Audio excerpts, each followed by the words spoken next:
The Orthodox Church honors a saint every July 11th. Women are named after her. Churches are built in her memory. Here is what they do not teach you about her. This saint buried 20 men alive, slaughtered 5,000 people at a funeral feast, destroyed an entire city with birds. Yes, you heard that right. And she did all of it before she ever set foot in a church. The year is 945. The place is Kiev.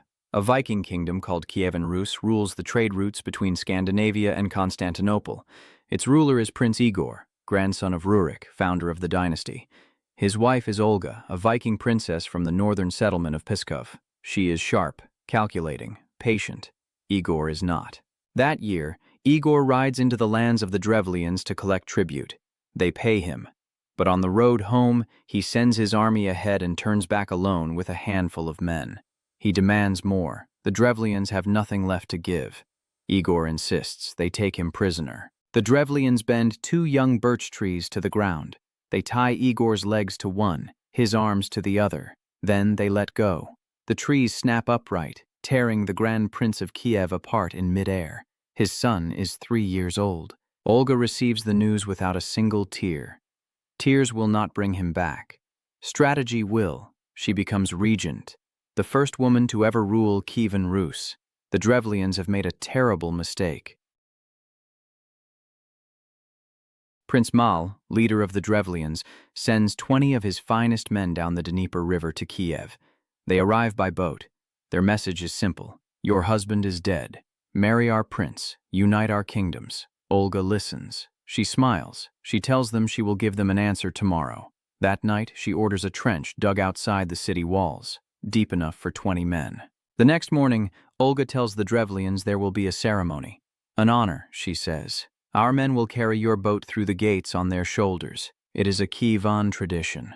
The 20 men sit proudly in their boat as it is lifted and carried through the city. They believe they are being treated like kings. They do not see the trench until the boat tips forward. They fall. Olga's soldiers seal the pit with earth. The last thing the Drevlians hear is dirt pounding against wood. Olga stands at the edge and calls down.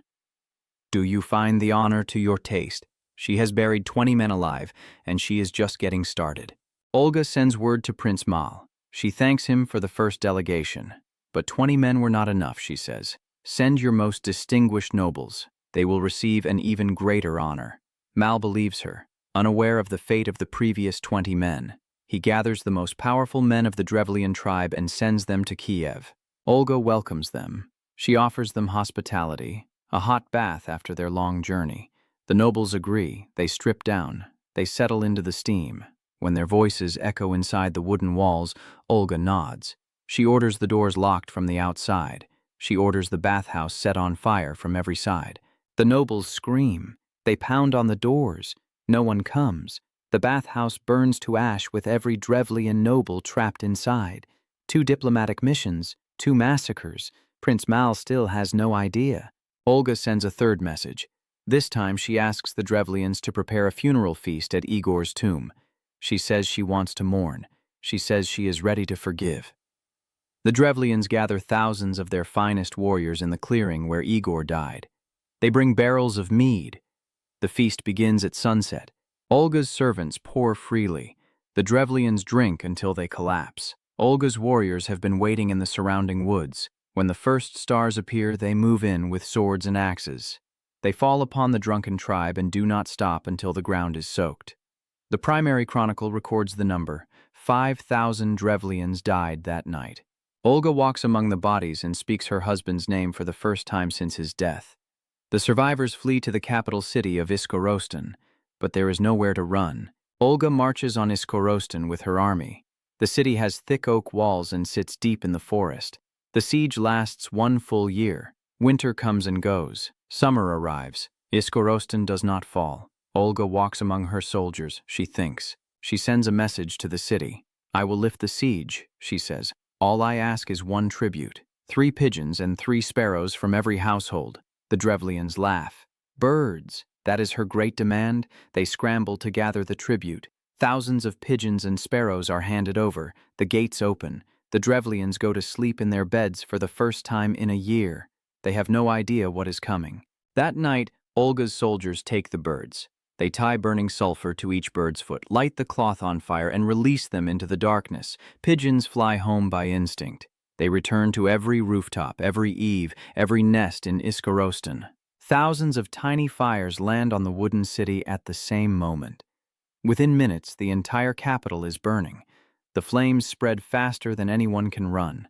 The primary chronicle records it this way: there was not a house that was not consumed, and it was impossible to extinguish the flames, because all the houses caught fire at once.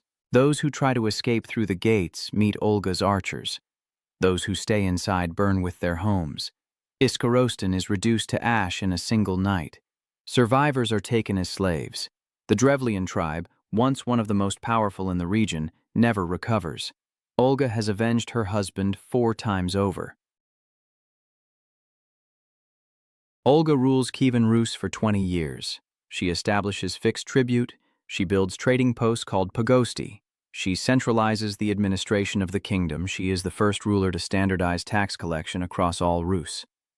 Then, in her old age, something unexpected happens. She travels to Constantinople. The Byzantine Emperor Constantine VII receives her in the Hagia Sophia. She converts to Christianity. She is baptized and takes the name Elena. She returns to Kiev. She tears down pagan temples. She builds Christian churches. She tries to convert her son Sviatoslav. He refuses. His warriors would laugh at him, he says, but he does not stop her. Olga dies in the year 969. She is given a Christian burial, the first in Kievan history. 2 decades after her death, Olga's grandson Vladimir the Great adopts Christianity as the state religion of all Rus. He builds churches. He brings in Byzantine clergy. The conversion she attempted in her lifetime becomes the foundation of an entire civilization. The Orthodox Church declares Olga a saint, equal to the apostles, the highest title for a lay saint.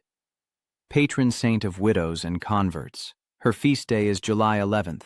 Children are named after her. Churches are built in her memory. Millions of believers pray to her icon. The primary chronicle, the same document that records the boat burial, the burning bathhouse, the 5,000 at the feast, and the birds of fire, also records her conversion, her reforms, her rule. It treats her as one of the most significant figures in the history of Rus. She was Viking and saint. She killed and she built. The chronicles do not reconcile these facts. They simply record them. Some saints are made in heaven. Olga was forged in fire. If you made it this far, you know the story they do not teach in Sunday school. Subscribe to Served Cold for more stories of revenge, justice, and the dark roads that